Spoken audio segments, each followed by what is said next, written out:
5 passive income streams that survive a recession. Not 5 things that sound good on paper. Not 5 things a 22-year-old on YouTube told you would make you rich. 5 things that kept paying people during 2008, during COVID, during every major economic downturn in modern history. And 5 things that are paying people right now, while the tariff situation is uncertain, while recession probabilities are being debated by people far smarter than me. Stay with me, because by the end of this video, you will have a clear, specific, ranked list of income streams that actually work when everything else gets scary. My name is Donald Cash. Double chin, gold tie. Jerome the dog, who is currently asleep on my left foot and has no concerns about macroeconomic policy. I have been investing for passive income for 3 years now. I have made mistakes. I have learned things the expensive way. And I share everything, the good numbers and the embarrassing ones, because I think that is more useful than pretending I have always known what I am doing. Today, I am ranking 5 passive income streams, specifically through the lens of a recession. Not which one has the highest yield in good times. Anyone can do that. Which ones hold up when things get ugly. Let me be clear about what I mean by survive. I mean 3 things. 1. The income continues. You keep receiving cash even when the economy contracts. 2. The capital does not permanently disappear. The value may go down temporarily, but it comes back. You are not wiped out. 3. You can sleep at night. Because if a passive income stream requires you to monitor it daily and make active decisions under stress, it is not really passive. And it is not really surviving. It is just a different kind of work. Those are my 3 criteria. Let me rank the 5 streams against them. Number 5. High-yield savings accounts. A quick clarification before I explain this one. You may hear the terms high-yield savings account and money market fund used interchangeably. They are not the same thing, and the difference matters. A high-yield savings account at an online bank, Marcus Ally to American Express, Discover, is FDIC insured up to $250,000 per depositor. Your money is guaranteed by the federal government, full stop. A money market fund offered through brokerages like Fidelity or Vanguard is not FDIC insured. It is extremely stable. The share price is designed to stay at exactly $1, and in the vast majority of cases, it does. But in 2008, one prominent money market fund briefly dropped below $1 per share. It is called breaking the buck. It was rare, it was temporary, but it happened. For your emergency cash buffer, the money you must be able to count on, absolutely. I prefer FDIC insured high-yield savings.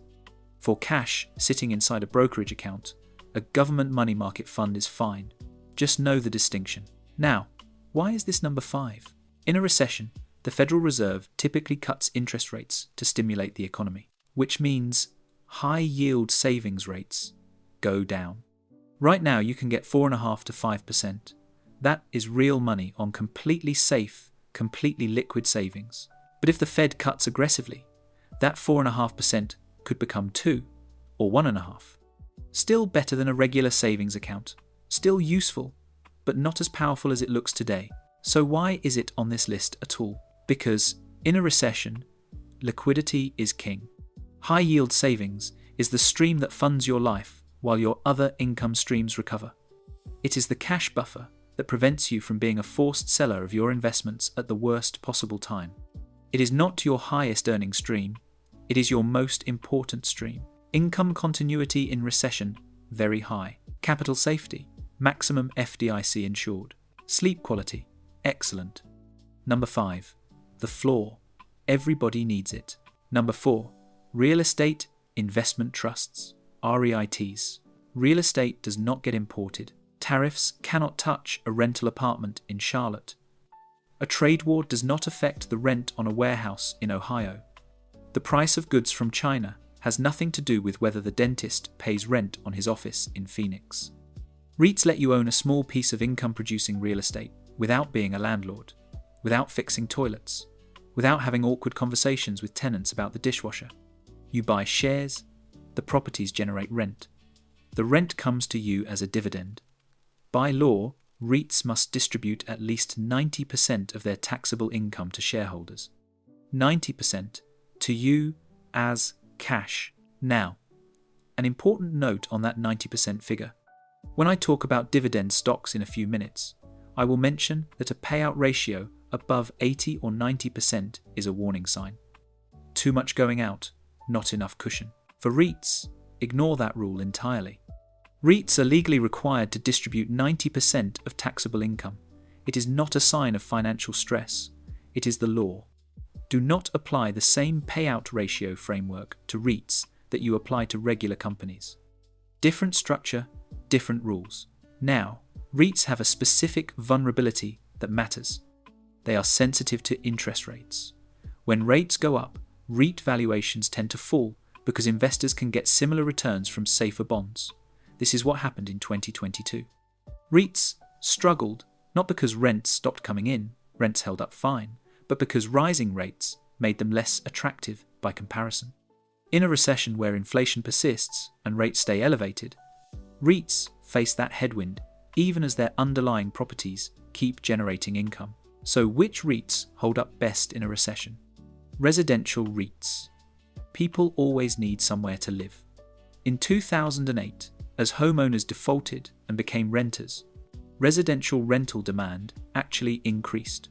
Healthcare REITs. Hospitals, medical offices, senior living, people do not stop getting sick during recessions. Industrial REITs. Warehouses and logistics, e-commerce grew through COVID. The infrastructure supporting it was in high demand throughout. The REITs that struggled most in 2008, commercial office, retail malls, hotels, discretionary spending collapsed. Those sectors got hit hard. Today, office REITs face an additional structural headwind from remote work that has nothing to do with tariffs. Sector matters enormously. Own the right sectors through a diversified REIT ETF, VNQ or SCHH are the two I look at rather than picking individual REITs yourself. Income continuity in recession. Moderate to high, depending on sector. Capital safety. Moderate prices can drop significantly, but underlying income holds. Sleep quality. Good if you own residential and healthcare. Poor if you own office and retail. Number 4. Number 3. Bonds and treasury securities. I know. Bonds.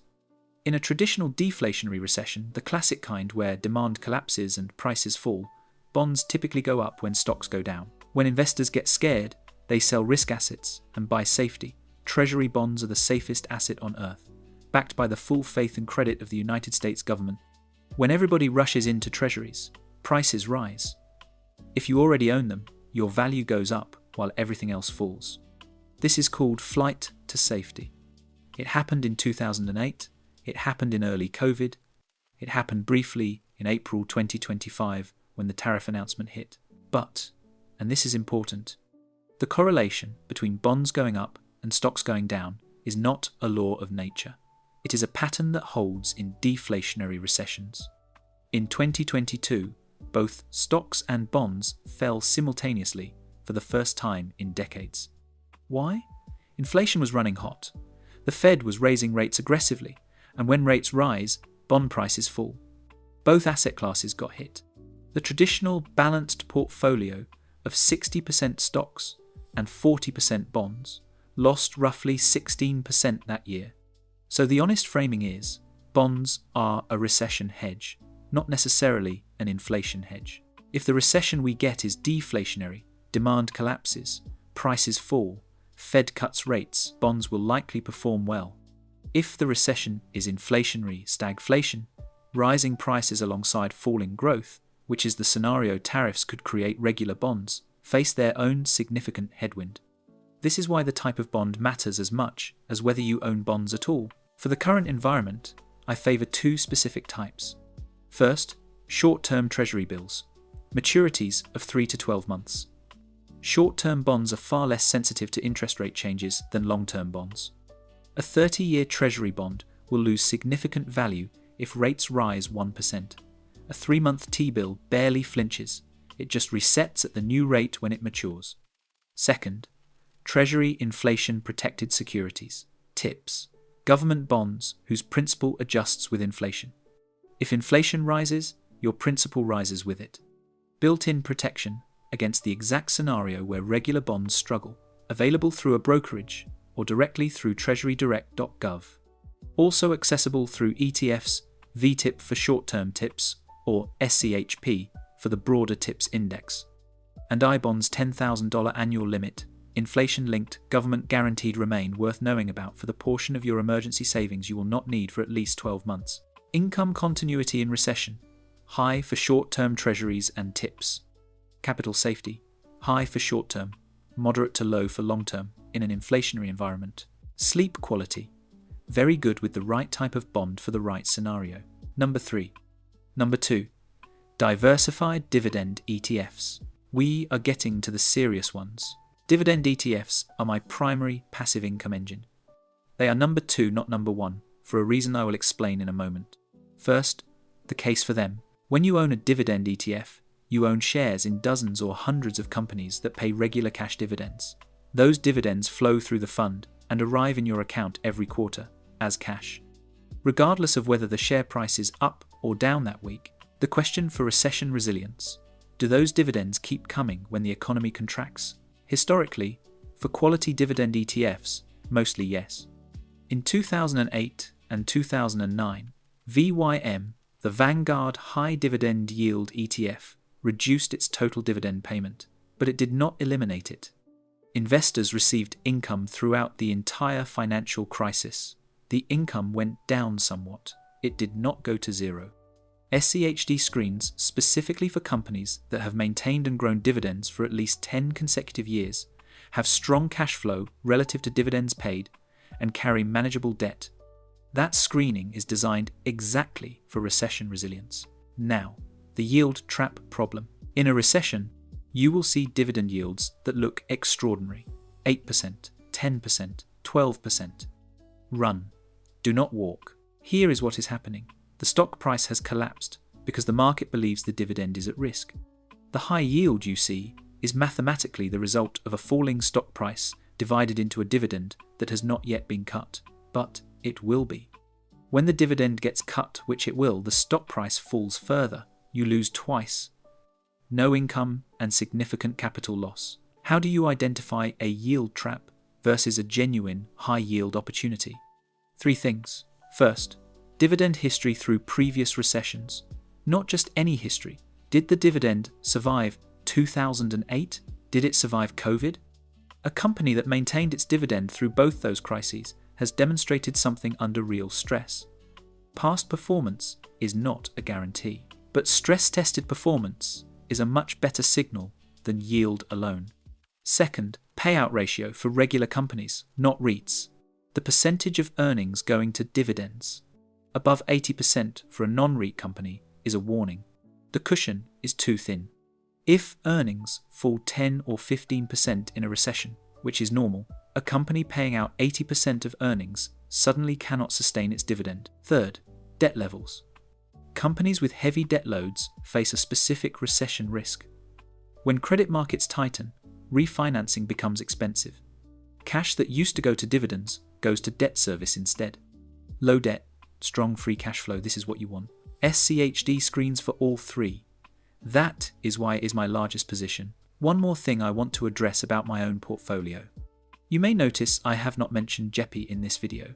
I do still own a small position in JEPI, but JEPI uses a covered call strategy on top of its equity holdings to generate that higher yield.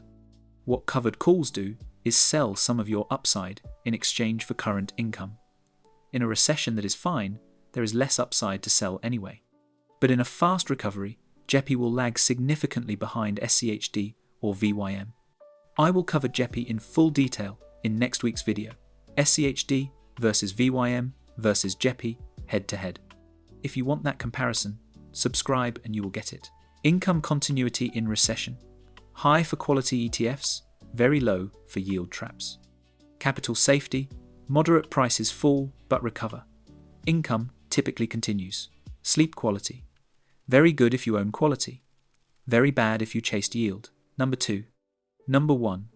Dividend aristocrats, the stress-tested tier. Dividend aristocrats are a specific category within dividend investing, and understanding why they are different from regular dividend ETFs is the key to understanding why they are number 1.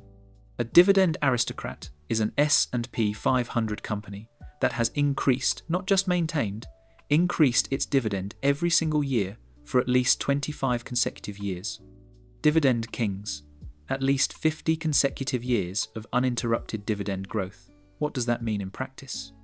It means these companies have raised their dividend through the 1970s oil shocks, through the early 1980s recession with 20% interest rates, through Black Monday in 1987, through the dot-com collapse, through 2008, through COVID.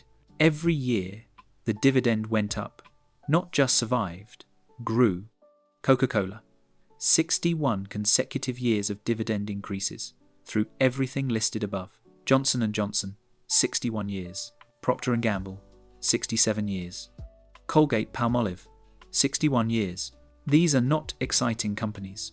Coca-Cola makes soda. Procter & Gamble makes shampoo and laundry detergent. Colgate makes toothpaste. People buy toothpaste in recessions. People buy shampoo in recessions. People drink Coca-Cola in recessions. The demand for these products is remarkably stable regardless of economic conditions, which is why the income from owning them is remarkably stable. Now I want to address something that might be confusing. Earlier I mentioned GE cut its dividend by 97% in 2009. That is true. But GE deserves a specific footnote. GE at that time was not simply an industrial conglomerate. GE Capital, its financial services arm, was essentially a shadow bank, one of the largest in the world. When credit markets froze in 2008, GE Capital nearly collapsed. The dividend cut was not because GE's industrial operations failed. It was because GE had a hidden bank inside itself that almost broke. This is exactly why understanding what a company actually does and where its cash flow actually comes from matters more than its size or its history alone. GE had 60 plus years of history before 2009. History matters, but business model transparency matters too. Real dividend aristocrats like Procter & Gamble have no hidden banks. They make soap, they sell soap, they collect the money, they pay you a portion of it. Simple, transparent. 67 years of proof. The yield on aristocrats individually is not spectacular, 3 to 4% typically, but the income is as reliable as passive income gets. And because the dividend grows every year, your income keeps up with inflation and then some. How do you own aristocrats without picking individual stocks? No BL. The ProShares S&P 500 Dividend Aristocrats ETF holds all 65 or so current aristocrats in one fund, currently around a 2 to 2.5% yield with strong dividend growth history. SDY, the SPDR S&P Dividend ETF, a broader set of high-yielding dividend growers, not strictly the S&P 500 aristocrats list, but similar philosophy, around 2.5 to 3% yield, or SCHD, which uses aristocrat-like screening criteria, even though it is not exclusively an aristocrat fund. The key is this. You want companies that have demonstrated under real conditions, not hypotheticals, the ability and the willingness to keep paying and growing their dividends through every type of economic environment. That track record is the closest thing to certainty available in investing. Income continuity in recession, maximum. 60 plus years of proof. Capital safety. High relative to the broader market. Prices fall but less severely and recover more reliably. Sleep quality. The best available in public markets. Number 1. Let me summarize all 5 clearly. Number 5. High yield savings. FDIC insured. Maximum safety. Yield falls in rate cuts, but essential as your cash buffer. Keep it. Number 4. REITs, real income from real assets. Sector selection is critical. Residential and healthcare over office and retail. Number 3. Short-term treasuries and tips right in deflationary recessions, essential in inflationary ones. Match the bond type to the scenario you expect. Number 2. Diversified dividend ETFs, strong income continuity, avoid yield traps aggressively. Quality screening is everything. Number 1. Dividend aristocrats, 60 plus years of stress-tested income growth. the highest standard of recession-proof passive income available to ordinary investors. Let me tell you how I actually use all 5 together. Because I think knowing the theory is less useful than seeing a real implementation. My current allocation, and these are real numbers, not approximations, looks like this. 50% of my invested portfolio, SCHD and VYM. This is my primary income engine. Broad dividend exposure, quality screened, consistent quarterly income. 15%, NOBL dividend aristocrat exposure as a distinct, higher quality layer on top of the broad dividend ETFs. Some overlap with SCHD. That overlap is intentional. The aristocrat quality standard is worth doubling down on. 15%, REIT ETF. VNQ, which holds both residential, healthcare, and industrial REITs, weighted toward the recession-resilient sectors. 10%, short-term treasuries and tips through VTIP and BILL, my ballast, goes up or holds when everything else falls, reduces overall portfolio volatility. Plus, and this is completely separate from the invested portfolio, a cash buffer of 2 years of living expenses in a high-yield savings account, FDIC insured, never touched for investment purposes.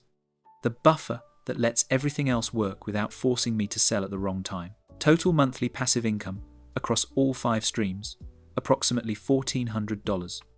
Not retirement money yet, but growing every quarter, and critically coming from 5 different sources with 5 different risk profiles, so that if one stream gets hit, the others continue. That is the actual point, not picking the single best stream, building a system where no single point of failure takes you down. One last thing. The reason most people do not build multiple passive income streams is not ignorance. They know dividends exist. They have heard of REITs. They know bonds are a thing. The reason is inertia. Setting it up requires decisions. Decisions require effort. Effort competes with everything else in a busy life, so the money sits in a savings account, earning nothing, while inflation quietly spends it. If you are 50 years old and have not started yet, the second best time is today. Not because markets are calm. They are not. But because the alternative, waiting for the perfect moment, means waiting forever. The perfect moment does not come. What comes is a series of imperfect moments, and the people who built wealth picked one and started. That is the whole secret. Pick a moment, start, keep going. Jerome has relocated from my left foot to somewhere I cannot see. Based on past behavior, this is either fine or involves something he should not be eating. Historical probability says fine.